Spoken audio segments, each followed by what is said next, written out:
The new genre of movies that I've been watching a lot recently is action, and while this is not my favorite genre, mostly because the stories in action films are just so underwhelming, but in my recent binge of action films, I came across 5 really good films that deserve another chance. By the by, I'm the movie guy, and let's start this list. Number 5, The Taking of Pelham 1, 2, 3. Now, I'm not talking about the original movie, which was made in 1974. I'm talking about the remake from 2009. A subway train is hijacked, and that forces Walter to go head to head with the intruders. Fans of the original have complained about some changes from the original, but if you haven't watched the original, that's definitely not going to be a problem for you. Plus, director Tony Scott cranks it up to a whole new level here with outrageous action scenes, great intensity, and a great musical scoreline. Even though the plot is outrageous as hell, it never took me out of the zone, so to say, and I had a blast. Plus, this film has Denzel Washington, so it can't really be bad. Number 4, Tears of the Sun. This one dates back to when Bruce Willis used to make good movies. Nowadays, he just seems to do anything for a paycheck. This is a 2003 action film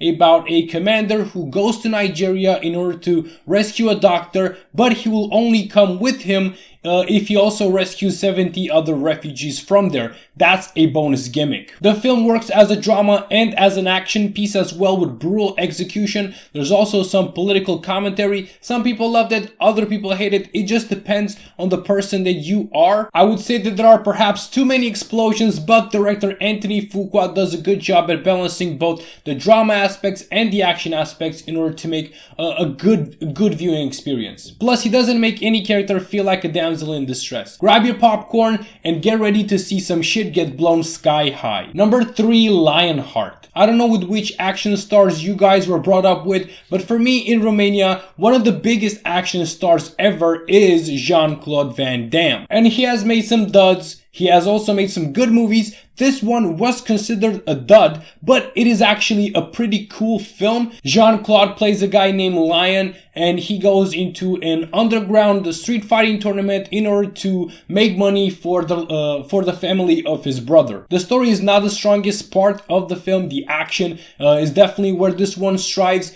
And there's a lot of hand-to-hand combat, of course, because Jean-Claude Van Damme is so proficient in so many martial arts that it would be a waste not to use them. His martial arts credentials give this film a plus in reality, but when bad guys never use guns against them, that's when you are taking out of this experience. This one was a hit commercially. Critically, not so much, but I had a pretty good time watching it. Number 2, Point Break. Keanu Reeves is an action star demigod. Just look at what he did with John Wick. In 1991, he released Point Break, and I know this film is very well known, and the reason why I picked it for this list is because critically, this one isn't that much of a hit. It has a cult following, but as I've said, critically, it wasn't that well received. It focuses on an undercover FBI agent as he infiltrates a gang of surfers who he believes are actually bank robbers. The action is cool and intense. The buddy elements between two people who are on the opposite side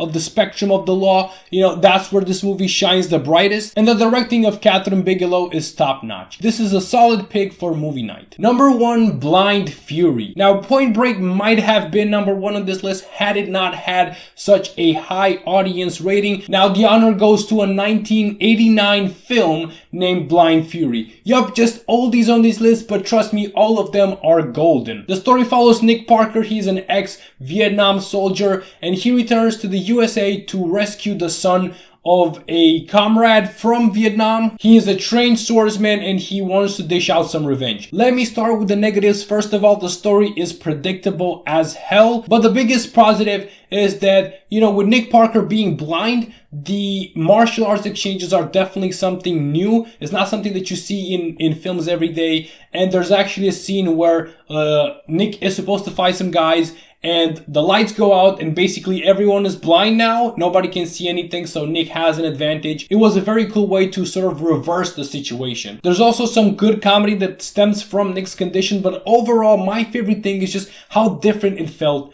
from action scenes, from action movies nowadays. Which one of these films are you planning on watching? Let me know down in the comments. While you are there, you can also press that like and subscribe button. Press the bell to get notifications every time my videos get uploaded. And until next time, keep on watching movies, guys.